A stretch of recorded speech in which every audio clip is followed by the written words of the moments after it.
Hostage, a Todd Mills mystery, book 3 in the series. Arthur R.D. Zimmerman, publisher, Scribble Pub. Narrator, Eric Aust. Chapter 36. As he sped into the city, Todd felt his stomach shrinking into a tight, painful mass. Clarendon at the Megaball. Rawlins there too. Todd envisioned that enormous concrete box of a place that, except for the flags, resembled the nearby airplane hangars. He saw the endless rows of shops, the quiet, amazing central space that could have held a couple of 747s, but instead housed an amusement park. And then he recalled the underground levels he'd toured and filmed. Was that where they were hiding? In the sub-basement destined for the journey to the center of the earth? Todd ran his right hand through his hair. This was too unbelievable.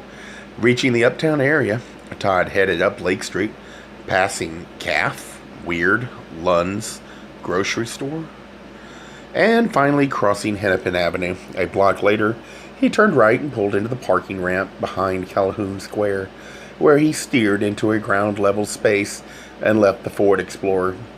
He then dashed out of the ramp across the alley and into the mall, dubbed Updale by some, carved into a block of old buildings. Clarendon had been signing books here just yesterday. Todd noted, although it seemed like weeks ago. He'd been out here in the middle of the two-story courtyard, holding court like a prince, completely unaware of what would soon befall him. Todd glanced to his left, saw the bookstore just opening up, then cut right, hurrying past the fountain to the entrance on the corner of Lake and Hennepin. Checking his watch, he realized that Lyle should be here just about now. He stepped outside, went right up to the curb, and looked down Lake. Then searched up and down Hennepin, but saw no sign of the black pickup. This was the place where Todd couldn't have been more specific. He checked his watch again. Lyle wouldn't back out, would he? No, he doubted it. Someone crossed the street, glanced at him. Another person walking down the sidewalk raised his eyes and studied Todd. Someone driving by did a double-take. Shit, realized Todd, sinking back against a column. They were all recognizing him for a good while now. He'd been well known in the Twin Cities. Occasionally a head would turn his way, but nothing like this. These people weren't just noticing him, not even staring. No, they were gaping. "Hey," muttered someone in a passing group. "That's that guy who's been on the news, because of Clarendon. They almost got him, too, didn't they? What's his name?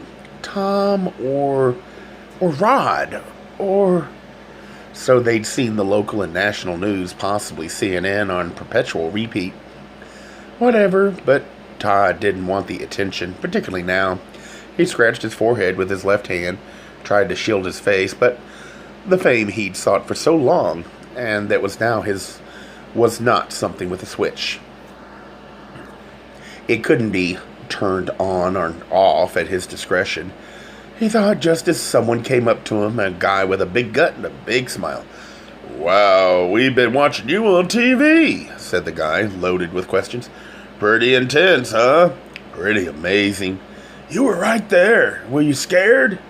Do you think they're going to give Clarendon AIDS?" Todd was at a total loss. Well, I don't." A second and a third person stopped as the first man continued. "So what do you think's going to happen?" "I really don't know." An older woman carrying a Lund's bag stopped and gasped. "Say now, you're the fella that's been on my TV, now aren't you? And you know what? You've been better looking in person." The voice of Stella, his agent, echoed in his ears like a righteous mother, a shrill nun, and a football coach all rolled into one. "Todd, you gotta remember that every one of your viewers isn't a potential couch potato. They're a potential customer. Your customer, doll. You forget that, and it takes only seconds to go from a nice hunky beefcake to a piece of dead meat. Nothing spreads faster than gossip. Bad gossip, and people just love to torture celebrity. Trust me, doll, I've seen it done thousands of times. It can take you years to claw your way to the top of the pile and about 2 seconds to fall off. Be careful. This is a nasty business." The woman put down her grocery bag, pushed up her glasses with her left index finger, and said, You wouldn't want to give me your autograph now, would you? Yeah, can I have one too? Said the heavy guy. But Todd didn't have it in him to be charming, let alone polite, while all that these people saw was a television personality and probably an encounter to brag about to their friends. All that Todd saw was the chaos now butchering his life. He just didn't know what to say, and he was about to duck out to say something crude and probably profane, when all of a sudden he saw the black truck racing through a yellow light. I can't talk now. As he started to push himself away, still his voice echoed, and he added, Something big's going on regarding the case. Oh, you're working? Are you filming something? Asked the man, eagerly looking around. Where are the cameras? How exciting, said the woman, her tiny, wrinkled eyes opening wide, as if she were seeing Superman. Go get him! Todd tore away, pushing past a couple of people around a bank of newspaper stands, and rushing to the truck that had stopped. He ripped open the passenger door and jumped in. Cool, he shouted. Lyle Cunningham calmly checked his mirrors, pressed on the gas, and pulled back into the stream of traffic heading due east on Lake Street. He said, Your wish is my command. Todd glanced out the rear window, then slumped back, leaning his head against the headrest, closing his eyes and taking a deep breath. They're at the Mega Mall. Oh, Clarendon and whoever has them. Really? What are they doing? Shopping for some new outfits? Yeah, right. Todd rubbed his forehead. Did you see the tape this morning? The one we ran? Lyle eyed him. Of course. Todd then explained, beginning with the piece he'd done on the Mega Mall months ago, and ending with the tape they'd received from Clarendon's abductors. On both tapes, he insisted, were the exact same sounds. Those of the roller coaster. And I actually have a very good idea in what part of the building they're holding Clarendon, concluded Todd. I see, replied Lyle, trying to contain his obvious interest, as well as his suspicions. But why call me? Because I need some help, and you have a vested interest, so to speak.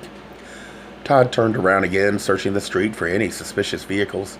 He'd come to understand that being closeted as he had been for so many years had made him permanently paranoid, for there was once a time when he'd feared nothing more than his own sexuality, and while he'd worked so hard for so long at running from that truth, the reality had at last come into focus, just as the car behind them was now coming into view as a real truth that had to be dealt with.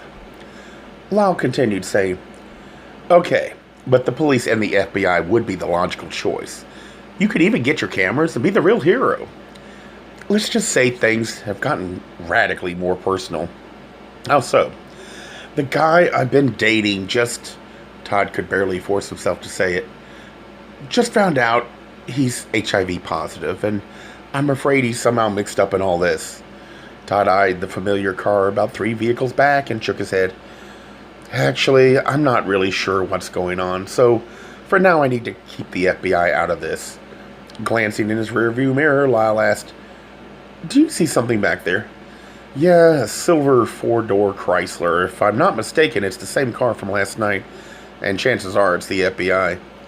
Shit, they've probably been following you all morning. No way, I double-checked. There was no way anyone tailed me from the station. It had to have been you. They must have followed you from your house. No, I made sure of that, Lyle said calmly as he steered into the other lane and passed a van. They must have been waiting when I pulled up to Calhoun Square. Then your phone must be tapped. Or yours, Todd countered. But I called you from a payphone. Okay, maybe, but maybe they put a bug on your car. Lyle grinned slightly. Shall we lose them? Absolutely. Brace yourself.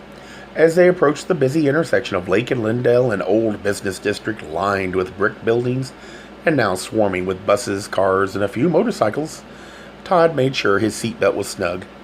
He wondered how Lyle was going to handle this, and he soon had his answer when the light ahead turned yellow and Lyle failed slow. Instead, Lyle accelerated and whipped the car back to the right, whooshing past a Ford Escort and racing toward the crossroads. Oh, shit, thought Todd, grabbing onto his seat. He glanced at the speedometer, saw the needle, still rising. The light ahead popped red, and just as the east-west traffic cleared, just as the north-south traffic began to move, Lyle shot through. A car on Todd's right slammed on its brakes and horn. A motorcycle skidded to the side. Todd was sure they were going to be broadsided, but Lyle whipped through like a race car driver. Behind them, the traffic hesitated, then proceeded, flooding the intersection once again. Todd turned around, saw the silver Chrysler's unsuccessful attempt to swim through a gnarly jam at the red light, and said, "I think you did it." "Let's just make sure." He swerved around a food delivery truck, unloading in front of a restaurant, slammed on the brakes, and jerked the wheel to the right. With a screech of tires, Lyle made a 90-degree turn into an alley, hit the gas, and bombed down the narrow passage. Someone emerged from a back door, pushing a wheel garbage container. "Crap," muttered Lyle, veering to the left as much as he could in the narrow passage. The guy leaped back into the building just as Lyle clipped the garbage can with his front fender. As if a stick of dynamite had exploded, the whole container flew into the air and burst open as trash rained down. Lyle sped down the alley, burst into 31st Street, screeched to the right, then raced left through another yellow light and down Lindell Avenue. "There," said Lyle, easing back on the gas and checking his rearview mirror. "That ought to do it." Todd took a deep breath, turned around, and looked out the back window. Behind them, cars and trucks just puttered along, none of them a silver Chrysler. "Where did you take driver's ed? A stock car track?" quipped Todd. "No, if you just keep going straight south, we can make it to the Mega Mall in 15 minutes, maybe less." Gay Mysteries audiobooks. I think it is easy to hate a label, but a face humanizes the word. So this effort is twofold: to offer comfort to those like myself that your world didn't end because you don't fit into the view of acceptable society on both sides, and in hopes of helping those with family that are LGBTQ, that it doesn't mean we are aliens from the child they once knew. Reassure them so they can maybe be supportive at the same time, being true to their values.